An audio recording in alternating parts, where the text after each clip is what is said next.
వాక్యమును అనుసరించి జీవించాలి.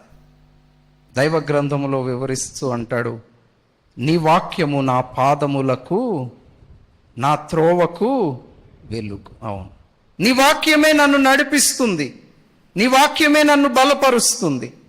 నిందారహితునిగా జీవించడానికి నేను ఏమనుసరించి నడవాలి? నీ వాక్యమును అనుసరించి నడవాలి. నీ వాక్యము నన్ను బలపరచెను, నా బాధలో నాకు నెమ్మది కలుగ చేసెను. అవును, వాక్యమే బలపరుస్తుంది, వాక్యము త్రోవ చూపుతుంది, వాక్యము సరి చేస్తుంది. వాక్యం ఎలాంటిది? అద్దము వంటిది. అంతేనా? దేవుని వాక్యం ఎలాంటిది? అద్దము వంటిది. అద్దములో ఏం కనబడుతుంది? మన ముఖము మనం చూసుకున్న రీతిగా దేవుని వాక్యమును ధ్యానించినప్పుడు ఏం కనబడుతుంది? మన జీవితం అంతా స్పష్టంగా కనబడుతుంది. దాని ద్వారా మన జీవితాన్ని మనము సరి చేసుకునే వారముగా ఉంటాం.